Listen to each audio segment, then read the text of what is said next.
સમાચાર મળી રહ્યા છે ભરૂચથી માં નર્મદા પદયાત્રાએ નીકળેલા પદયાત્રી ભરૂચ આવી પહોંચતા શ્વેતા વ્યાસ દ્વારા તેઓનું સ્વાગત કરાયું। પંચ કૈલાશી કાંતિભાઈ 21 નવેમ્બર 2024ના રોજ ઓમકારેશ્વરથી નીકળી માં નર્મદાની પેદલ પરિક્રમાના આજે 19મા દિવસે ભરૂચ જિલ્લા આવી પહોંચતા ભરૂચના જાણીતા સાયકલિસ્ટ શ્વેતા વ્યાસ દ્વારા ભાવભીનું સ્વાગત કરવામાં આવ્યું હતું।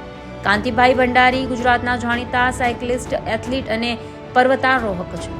તારીખ 30 સપ્ટેમ્બર 2024ના રોજ માનનીય મુખ્યમંત્રી શ્રી ભૂપેન્દ્રભાઈના આશીર્વાદ લઈ તારીખ 21 નવેમ્બર 2024થી પરિક્રમા શરૂઆત કરી હતી, જેમાં 120 દિવસ દરમિયાન આશરે 3500 કિલોમીટર જેટલું પગપાળા નર્મદા પરિક્રમા પૂર્ણ કરશે।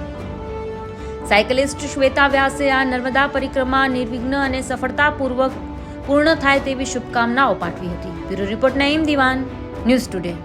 60 વર્ષની ઉંમરે જનરલી બધા શું કરતા હોય છે? ઘરમાં શાંતિથી બેસીને આરામ કરતા હોય છે।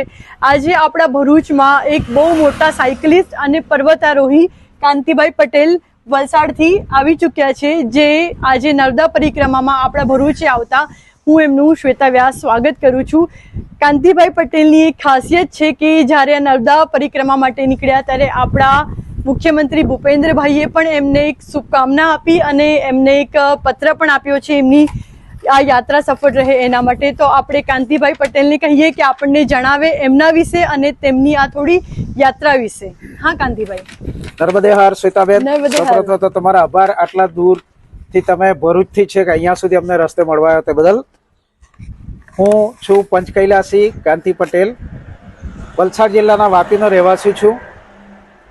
મેં પંચ કૈલાસ યાત્રા કરી છે, પંચ કેદાર કરી છે, પંચ બદ્રી કરી છે, 4 ધામ યાત્રા કરી છે, 12 જ્યોતિર્લિંગ કર્યા છે, 2 વાર અમરનાથની યાત્રા કરી છે અને એ સિવાય હું ગુજરાતનો જાણીતો સાયકલિસ્ટ છું અને પર્વતારોહક છું।